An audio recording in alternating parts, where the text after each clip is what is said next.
आज ये recent development हुई है और प्रधानमंत्री नरेंद्र मोदी ने एक नया सिस्टम लॉन्च किया है इनकम टैक्स के लिए, ताकि जो हमारे देश के टैक्स पेयर हैं उनको बहुत ज़्यादा परेशानी नहीं हो, उनको टैक्स भरना आसान लगे।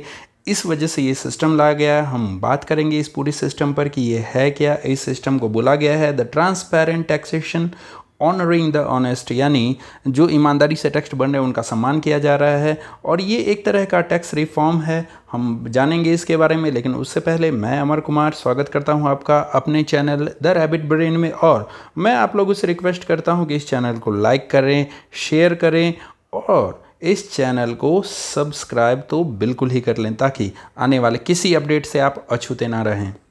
मैं आगे बढ़ूं इससे पहले मैं 2 लाइन आपको बताना चाहता हूं। ये हमारे प्रधानमंत्री ने बोला था अपने भाषण के दौरान में, अर्थशास्त्री है वो भी यही चीज़ मानते हैं।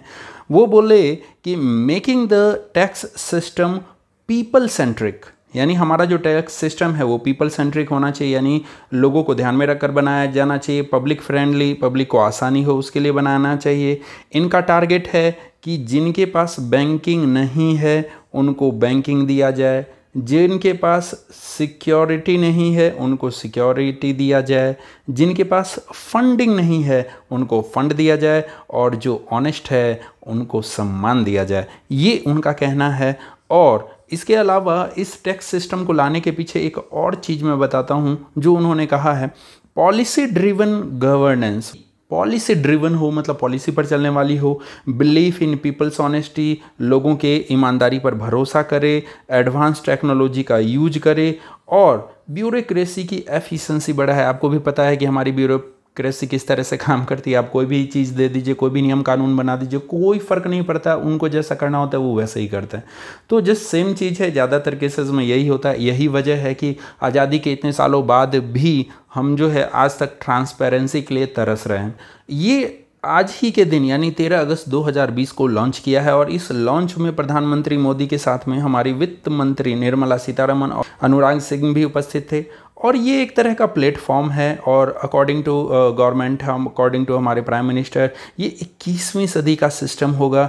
यहाँ कुछ सुविधाएं हैं वो आज ही लागू हो जाएगी, लेकिन कुछ सुविधाएं जो है वो 25 सितंबर से लागू होगी। और मैं एक बहुत ही इंपॉर्टेंट चीज़ आपको बताना चाहता हूँ कि ये जो सिस्टम हमारे देश में लागू हुआ है ये दुनिया में अब तक केवल 3 ही देश में लागू है। ये देश हैं USA, कनाडा और ऑस्ट्रेलिया। इसके अलावा अब तक और कहीं लागू नहीं है और ये लागू करने वाला भारत दुनिया का 4था देश बन गया है। तो देखते हैं कि ये आखिर सिस्टम लाने का कारण क्या रहा, क्यों हमने इस सिस्टम को अडॉप्ट किया। तो हमारी ज़रूरतें इस वजह से इस सिस्टम में सुधार की थी, क्योंकि अभी जो हमारा सिस्टम बना हुआ है वो तब का है जब भारत गुलाम हुआ करता था। अंग्रेज ज़बरदस्ती टैक्स वसूलना जानते थे, वो ऐसे रूल्स बनाते थे जिनसे या मीडियम इनकम वाले जो है वो भी इसके दायरे में आ जाए। तो ये चीज़ था उनका। दूसरा चीज़ है कि कुछ परिवर्तन जो है हुए हैं आज़ादी के बाद से, लेकिन वो मेजर चेंज नहीं हुए हैं। इस वजह से छोटे लेवल पर तो छोटे छोटे चेंज हुए, लेकिन जो मेजर सिस्टम था वो वहीं का वहीं रह गया। और इनमें ज़्यादातर वही करप्शन, दूसरे को प्रताड़ित करना, आपका यदि टैक्स बचा हुआ है तो भाई हमें घूस दे दो, टैक्स देने की ज़रूरत नहीं है, यही सारी चीज़ें हुई है। और इसका बहुत ही बड़ा एग्जाम्पल आपको सुनने को मिला था VG सिद्धार्थ के रूप में। आपको याद होगा VG Siddharth cafe coffee day के ऑनर थे और इन्होंने सुसाइड कर लिया था। और सुसाइड का जो कारण था वो था उनके ऊपर टैक्सेशन का बोझ, उनके ऊपर कर्ज का बोझ। तो ये जो चीज़ें हैं, जब आप प्रताड़ित करते हैं किसी को और वो ईमानदार हैं, उनका समाज में रेपुटेशन है, तो ऐसे कंडीशन में क्या होता है ना, हमारे सम्मान को ठेस पहुंचता है और हम प्रेरित होते हैं सुसाइड के लिए। तो ये चीज़ें ना हो, इस वजह से ये सिस्टम लाई गई है। इसके अलावा यहाँ पर जो ये सिस्टम होगा इसमें हम AI टेक्नोलॉजी और डाटा एनालिसिस का यूज करेंगे। तो इससे फ़ायदा तो डेफिनेटली आपको मैं बताऊंगा, इस बारे में हम और भी बात करेंगे। लेकिन एक लाइन है, when the life of an honest tax payer, एक देश को ईमानदारी से टैक्स पे करता है और यदि आप उसके लाइफ को सरल बनाते हो तो क्या होगा, उसका बिजनेस और बढ़ेगा तो और ज़्यादा टैक्स पे करेगा। ईमानदारी से चूँकि वो टैक्स पे कर रहा है इसलिए और ज़्यादा पे करेगा, और इस तरह से और भी कई लोग प्रेरित होंगे और इस तरह से हमारा नेशन जो है वो डेवलप करेगा। तो ईमानदार राष्ट्र के निर्माण में ये टैक्स पेयर बहुत ही बड़ी भूमिका निभाते हैं। यदि ये टैक्स ना दे, रोड नहीं बनेगा, स्कूल नहीं बनेंगे, अस्पताल नहीं बनेंगे, जो हम कई योजनाएं चला रहे हैं वो नहीं होंगी, गरीबों के लिए जो फ्री योजनाएं हैं वो नहीं होंगी, SC ST OBC इन सब के लिए जो योजनाएं चल रही है वो सारे उनके लिए फंडिंग नहीं आएगा। तो ये सारी चीज़ें एक देश के निर्माण के लिए जो सबसे बड़ी चीज़ है वो है हमारे टैक्स पेयर। और USA, ऑस्ट्रेलिया, कनाडा ये इस वजह से ही डेवलप हो पाए हैं क्योंकि वहाँ नंबर ऑफ टैक्स पेयर्स जो हैं वो बहुत ज़्यादा हैं।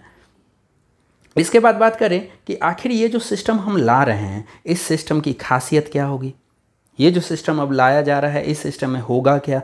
तो सबसे पहला जो मेजर चीज़ होगा वो सारे के सारे फेसलेस असेसमेंट होंगे, चेहरे की ज़रूरत नहीं होगी। फेस नहीं होने की वजह से, फेसलेस होने की वजह से आपके प्रताड़ित होने की संभावना कम रहेगी। दूसरा जो चीज़ है वो है फेसलेस अपील की सुविधा। आप जब अपील करेंगे तब भी किसी कर्मचारी के खिलाफ आप अपील किए, आपका चेहरा अवेलेबल है, तो ऐसे कंडीशन में क्या होता था कि सामने वाला जिसके खिलाफ आपने किया है, अपील किया है, जा करके आपको डरा धमका करके आ जाता था। अब ये चीज़ वो नहीं कर पाएंगे।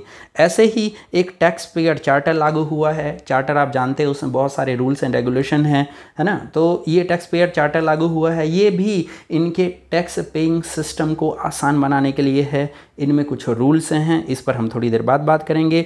उसके बाद इस सिस्टम से होगा क्या, तो टैक्स देने में आसानी होगी। आपको बहुत ज़्यादा झंझट नहीं कि ये भी लाओ, ये भी लाओ, ये डॉक्यूमेंटेशन यहाँ से अटेस्ट करवाओ, ये सारी चीज़ें आपकी नहीं रहेंगी। तकनीक द्वारा टैक्स भरने वालों पर भरोसा जताया गया है। मतलब एक तो फेस नहीं है, आइडेंटिफिकेशन आसानी से नहीं हो सकता। इस तरह से सरकार ने आप पर ईमानदारी से भरोसा करने की कोशिश की है। उन लोगों पर जो टैक्स पे करते हैं उन पर सरकार ने भरोसा जताया है। अब मैंने आपको कहा कि यहाँ पर एक चार्टर भी आया है, तो ये चार्टर है क्या चीज़, ये चार्टर क्या है, तो ये है करदाताओं और इनकम टैक्स विभाग के बीच विश्वास को बढ़ाने के लिए नियम कानून बनाना। बने हुए हैं, लेकिन इनका जो उद्देश्य है वो क्या चीज़ होगा, तो करदाताओं इनकम टैक्स विभाग के बीच में विश्वास को बढ़ाना, क्योंकि यही एक कमी है और यही कारण है कि लोग जो है वो टैक्स देने से कतराते हैं। हालांकि चलिए कुछ बेईमान भी है, जैसे मैं देखता हूँ कि मैं रांची में था, वहाँ पर जो लकड़ी के जो मिल हैं वो लोग क्या करते हैं, आपको स्लिप नहीं देते हैं, मांगने पर भी कई बार स्लिप नहीं देते हैं, इस तरह से वो टैक्स खाते हैं। ऐसे ही मैं एक बार पेंट की दुकान पर भी गया था और पेंट मैं लेकर के आया था, वहाँ से मैंने टैक्स स्लिप भी मांगा, लेकिन बंदे ने स्लिप देने से साफ मना कर दिया। हालांकि मैंने इस बारे में वित्त मंत्री को लिखा भी था, लेकिन उन्होंने फिर कोई जवाब नहीं दिया था। तो खैर जो भी है, इस तरह की चीज़ें डेफिनेटली होती है, नो डाउट, नहीं होने का सवाल नहीं है, इस तरह की चीज़ें डेफिनेटली होती हैं। हमारे आसपास के किराना दुकान भी कई ऐसे हैं जो बहुत ज़्यादा चलते हैं, कई स्टॉकिस्ट है जिनका दुकान बहुत ज़्यादा चलता है, फिर भी वे टैक्स देने से कतराते हैं, बचते हैं टैक्स देने से। हर जगह कारण ये नहीं होता कि टैक्स देना जो है वो बहुत मुश्किल है, कई बार कारण ये भी होता है कि वो ईमानदारी से टैक्स नहीं देते हैं। तो टैक्स पेयर्स की परेशानी जो भी है इन कारणों से, या तो जो अधिकारी है वो आपको प्रताड़ित कर रहे हैं, या एनी अदर कोई रीजन है, या फिर आप सिस्टम नहीं जानते हैं, या कुछ भी, तो इस तरह की चीज़ों से छुटकारा दिलाना ही जो है इस चार्टर का उद्देश्य है।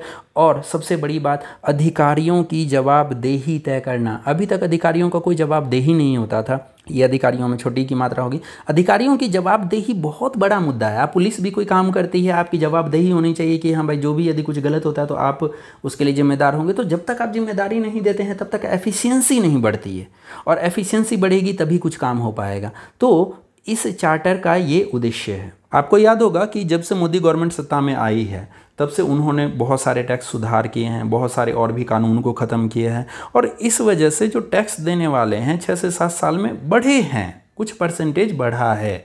लेकिन अब भी 130 करोड़ लोगों में मात्र 1.5 करोड़ लोग ही टैक्स देते हैं। तो आप समझ सकते हैं कि ये टैक्स का कितना कम क्वांटिटी है, और क्या इस क्वांटिटी में हम इतने बड़े पॉपुलेशन के लिए क्या कर सकते हैं, इतने बड़े देश में कितने इंफ्रास्ट्रक्चर प्रोजेक्ट चला सकते हैं, आप खुद समझ सकते हैं। इस वजह से ये रूल्स रेगुलेशन भी चेंज होना बहुत ज़रूरी है, ईमानदारी से टैक्स देना भी ज़रूरी है। तो आप में से भी यदि कहीं हों तो बिल्कुल मैं आप लोगों से भी अपील करता हूँ कि इस मैटर पर आगे आइए और ईमानदारी से अपना टैक्स भरिए ताकि देश का विकास हो सके, आपका भी ज़िंदगी आसान हो सके और आपका भी बिजनेस आगे बढ़ सके। दूसरी बात, मोदी सरकार ने ही एक और योजना लॉन्च की थी, विवाद से विश्वास तक।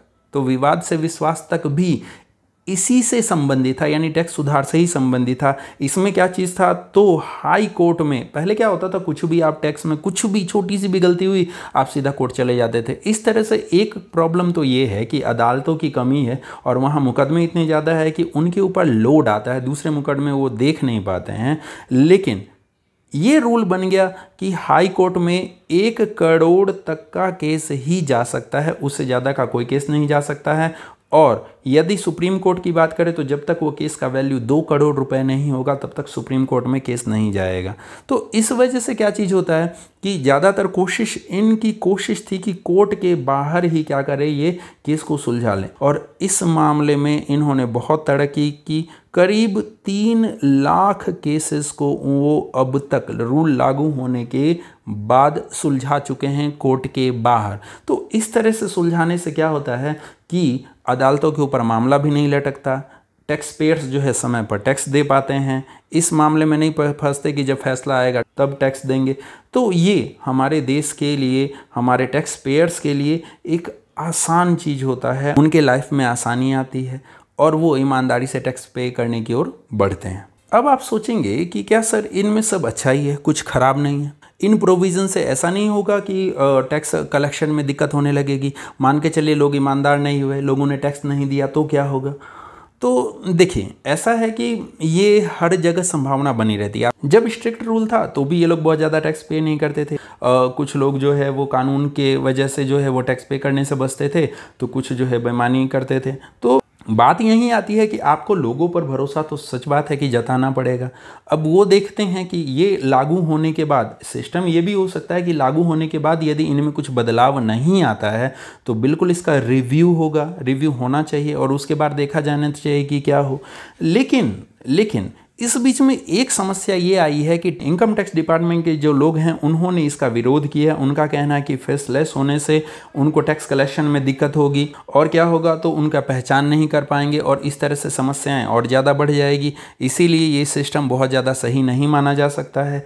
लेकिन अब यहीं पर बात आती है, मैंने आपको बताया था कि ये लोग क्या करेंगे, ये लोग यूज करेंगे डाटा एनालिसिस और आर्टिफिशियल इंटेलिजेंस का। इसमें क्या होगा, रिकॉर्ड देखा जाएगा, हिस्ट्री देखी जाएगी और यदि कुछ उसमें ऐसा हेरा फेरी मिलता है या कुछ बहुत लंबे समय तक कुछ एबनॉर्मलिटी आती है तो ऐसे कंडीशन में क्या किया जाएगा, उसका जांच किया जाएगा। तो इस तरह से इनका भी जो सिस्टम है, इनमें भी जो कोई कमी है तो उस चीज़ को इम्प्रूव करेंगे और इसमें टाइम टू टाइम और सुधार आता जाएगा। बताना चाह रहा हूँ कि इसमें फेसलेस असेसमेंट और फेसलेस अपील की सुविधा जो है वो अभी से ही लागू है, लेकिन जो चार्टर की सुविधा है ये 25 सितंबर से लागू हो जाएगी।